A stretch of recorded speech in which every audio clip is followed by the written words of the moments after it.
प्यारे बच्चों, हिंदी सेशन में आपका स्वागत है। बच्चों, हम सभी जानते हैं कि मोर हमारा राष्ट्रीय पक्षी है। मोर के अद्भुत सौंदर्य के कारण ही भारत सरकार ने इसे राष्ट्रीय पक्षी घोषित किया है। हमारे देश में मोर को पवित्र माना जाता है। भगवान कृष्ण के मुकुट पर मोर पंख रहता है।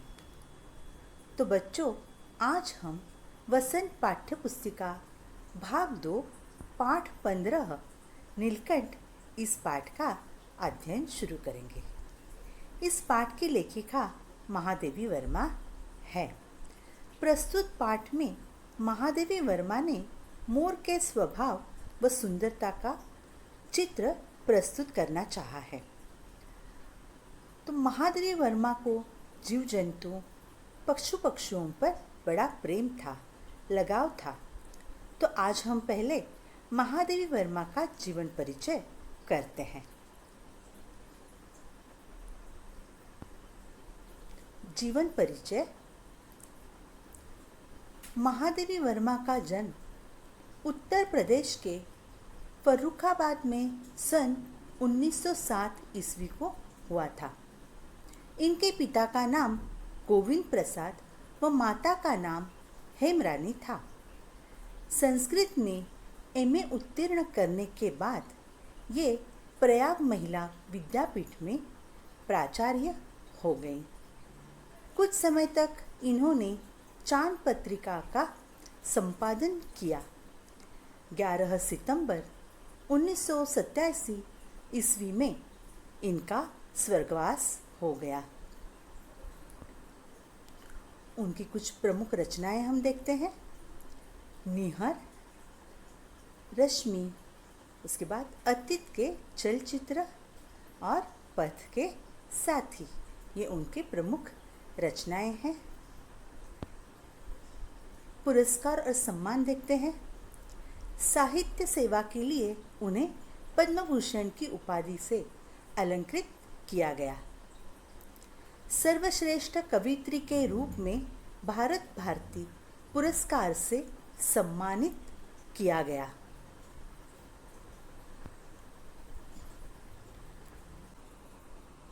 अब हम पाठ पढ़ना शुरू करते हैं।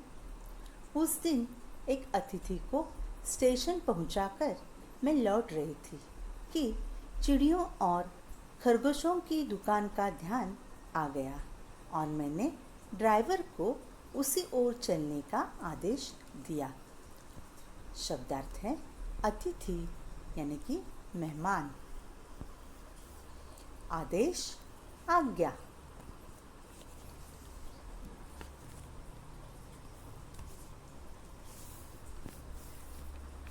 तो एक दिन लेखिका अपने अतिथि यानी क्या, मेहमान, तो मेहमानों को स्टेशन पहुंचाकर लौट रही थी। उतने में उन्हें चिड़ियों और खरगोशों की दुकान के बारे में याद आया और ड्राइवर को उस दुकान में चलने का उसने आदेश दिया यानी आज्ञा दी।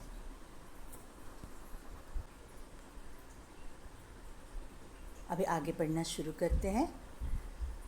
बड़े मियाँ चिड़िया वाले की दुकान के निकट पहुँचते ही उन्होंने सड़क पर आकर ड्राइवर को रुकने का संकेत दिया।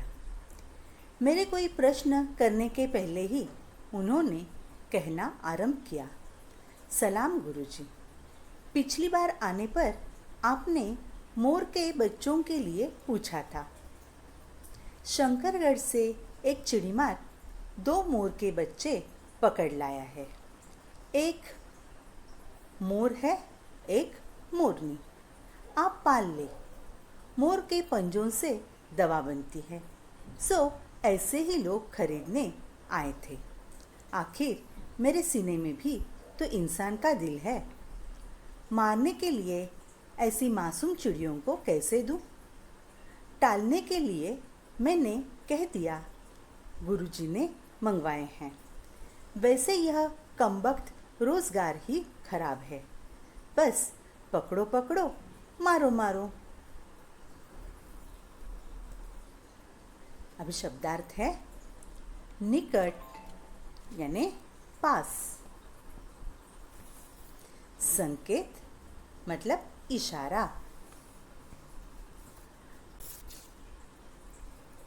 आरंभ यानी शुरू।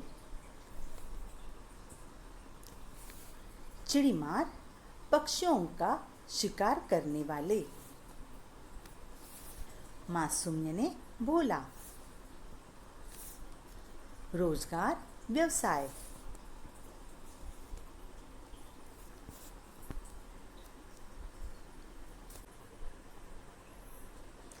अभी बड़े मियाँ चिड़िया वाले की दुकान के पास पहुँचते ही उन्होंने सड़क पर आकर ड्राइवर को रुकने का इशारा किया। लेखिका ने प्रश्न करने के पहले ही बड़े मियाँ ने बात करने के लिए क्या की, शुरुआत की। उन्होंने लेखिका को पहले सलाम किया और फिर बताना शुरू किया कि पिछली बार आपने मोर के बच्चों के बारे में मुझे पूछा था, तो शंकरगढ़ से एक चिड़ीमार, अभी चिड़ीमार का मतलब क्या है, चिड़िया मारने या पकड़ने वाला, तो चिड़ीमार 2 मोर के बच्चे पकड़कर लाया है। तो उसमें एक मोर है और एक मोरनी, तो आप उन्हें क्या करो, पाल लो। मोर के पंजों से दवा बनती है, इसलिए बहुत से लोग क्या करते हैं, मोर और मोरनी को खरीदने के लिए आते हैं। परंतु बड़े मियाँ नहीं चाहता था कि मासूम चिड़ियों को मैं उन्हें मारने के लिए कैसे दे सकता हूँ। आखिर मेरे भी सीने में यानी हृदय में इंसान का ही दिल है। मैंने उन्हें कह दिया कि ये गुरुजी ने मंगवाए हैं, उन्हें बेचने के लिए मैंने लाए हैं। फिर बड़ी मियाँ बोले कि ये रोज़गार जो है यानी व्यवसाय ही खराब है, इन चिड़ियों को पकड़ कर लेके आना और मार देना। बड़े मियाँ के भाषण की तूफान मेल के लिए कोई निश्चित स्टेशन नहीं है। सुनने वाला थक कर जहाँ रोक दे वही स्टेशन मान लिया जाता है। इस तथ्य से परिचित होने के कारण ही मैंने बीच में उन्हें रोककर पूछा, मोर के बच्चे हैं कहाँ? बड़े मियाँ के हाथ के संकेत का अनुसरण करते हुए मेरी दृष्टि एक तार के छोटे से पिंजरे तक पहुंची, जिसमें तीतरों के समान 2 बच्चे बैठे थे। पिंजरा इतना संकीर्ण था कि वे पक्षी शावक जाली के गोल फ्रेम में किसी जड़े चित्र जैसे लग रहे थे। शब्दार्थ परिचित यानी जाना पहचाना। अनुसरण यानी पीछे चलना या अनुकरण करना। दृष्टि मतलब नज़र। संकीर्ण संकुचित। पक्षी शावक यानी पक्षियों के बच्चे।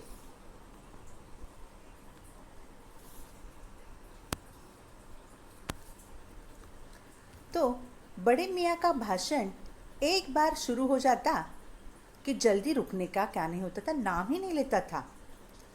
सुनने वाला उसकी बातें सुनकर थक जाता था और उसे रोक देता, पर मान लो कि वहीं पर उसका स्टेशन आ जाता। जब कोई उसे रुका था बीच में तो ही उसका स्टेशन आ जाता। और इस सच्चाई से लेखिका जानी पहचानी होने के कारण लेखिका ने पूछा कि मोर के बच्चे कहाँ हैं? तो बड़े मियाँ ने संकेत का मतलब क्या है, इशारा, तो इशारे से अनुकरण करके कह दिया।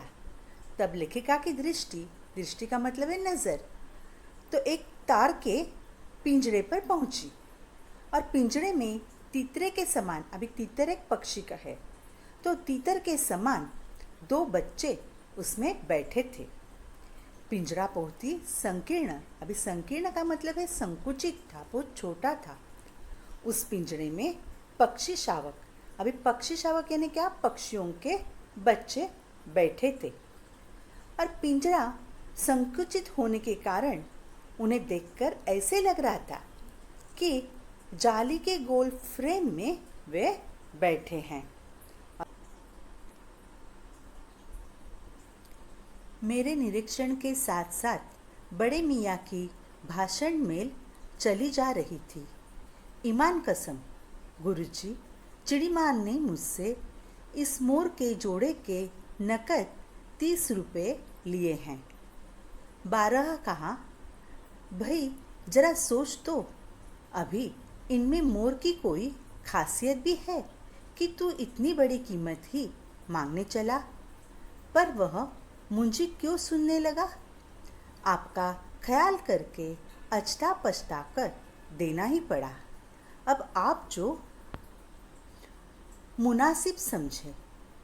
अस्तु 30 चिड़ीमार के नाम के और 5 बड़े मियाँ के ईमान के देकर जब मैंने वह छोटा पिंजड़ा कार में रखा, तब मानो वह जाली के चौखटे का चित्र जीवित हो गया।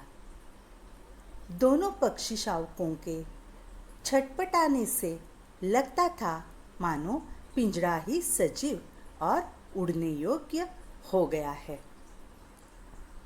शब्दार्थ है निरीक्षण यानी गौर से देखना। कीमत, इसका मतलब है मूल्य। मुंजी यानी कंजूस। ख्याल यानी कि विचार। मुनासिब यानी सही।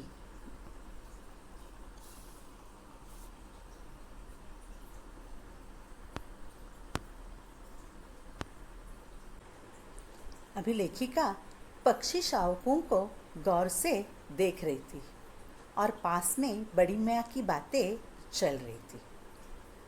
बड़े मियाँ कसम खाकर कहने लगा कि चिड़ियामार ने मोर के जोड़े के 30 रुपये लिए हैं। क्या कहने लगा? कि चिड़ियामार ने मोर के जोड़े के 30 रुपये लिए हैं। और वह कहने लगा कि मैंने उसे समझाया कि इतनी मोर की कोई खासियत भी है क्या कि तुम इतनी बड़ी कीमत मांगने चले आए हो। परंतु वह मुंजी यानी कंजूस रुपए कम करने के लिए तैयार नहीं था। अभी आप ठीक समझ करके दे देना। ऐसे ही 30 चिड़ीमार के नाम के और 5 रुपये बड़े मियाँ के नाम के, ऐसे करके लेखिका ने 35 रुपये में उन्हें खरीद लिया। फिर पिंजड़ा जब कार में रख दिया गया, तब ऐसे लगा कि जाली के चौखटे का चित्र जीवित हो गया है। पक्षी शावक दुकान से निकलते ही खुश नजर आए। उनके छटपटाने से लग रहा था जैसे ये पिंजड़ा सजीव यानी जिसमें जीव है और उड़ने योग्य हो गया है, ऐसे लग रहा था।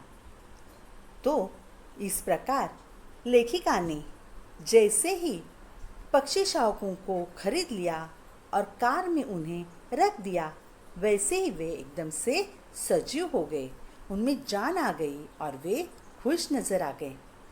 तो पक्षियों के बच्चे भी समझ गए कि वे सही जगह पर जा रहे हैं। तो बच्चों, आपको यहाँ तक का पाठ समझ में आया होगा। धन्यवाद।